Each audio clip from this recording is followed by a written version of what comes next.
Right here, this is the Colorado Convention Center. And the big thing about it is, I'm pretty sure this is where it is. Every year they have the Great American Beer Festival. The Great American Beer Festival is probably the festival that everyone who's in the brewing industry knows about because it's the Great American Beer Festival.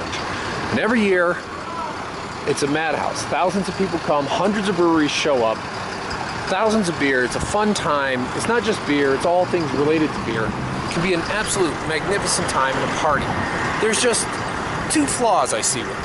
They both revolve around the rankings of the rewards they give here. Normally I don't talk about these things. I've kind of alluded to it in some of the other videos, but here I'm going to actually kind of explain it and kind of the problem I have with the Great American Beer Festival. Although overall it's great and it's a fun place to go if you've got the time and you can get tickets. Not exactly easy. The problem all around the awards. The first problem, they have no control over it. Every year they hand out a gold, silver, and bronze medal for the categories of the styles of beer.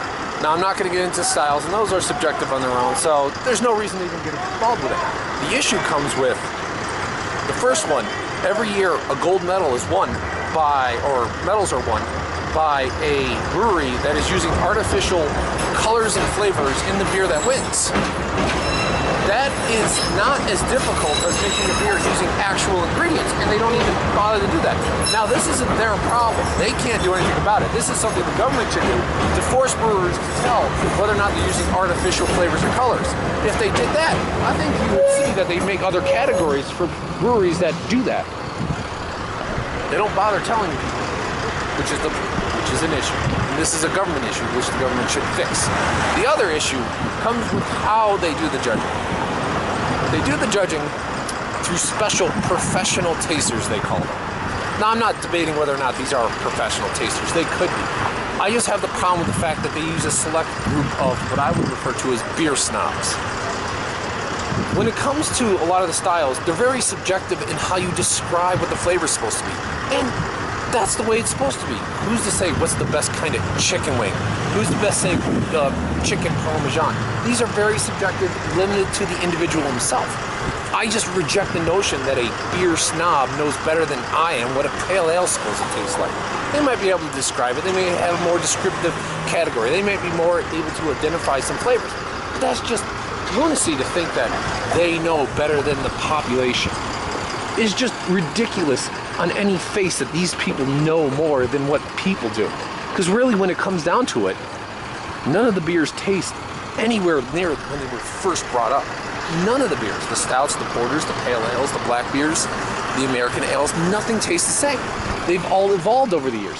So having a select group of snobs decide who wins arbitrarily on what they have an opinion on is ridiculous, in my opinion. How they should do it, because I do have a solution. I'm not just going to rant and have no solution. They should have everyone who shows up, who's willing to go in and blind taste, a vote. And the winner gets the gold medal for that year. Let the population vote. Then it's a medal of the people. Yes, they might be a little more influenced by the Denver area, but hey, no system's going to be perfect, and if it's voted on by the people, what's the big deal? I've had plenty of beers here that give a gold medal that I say like, well, that's okay, it wasn't that good. And there's tons of disagreement. I would just rather it come from the people than a group of beer snobs who have a perceived notion of what beer's supposed to taste like.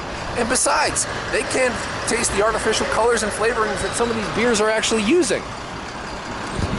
Well, I thank you for listening to my rant.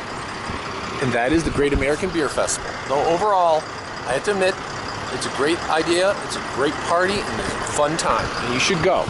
They just need to change that one thing. And the government the other thing.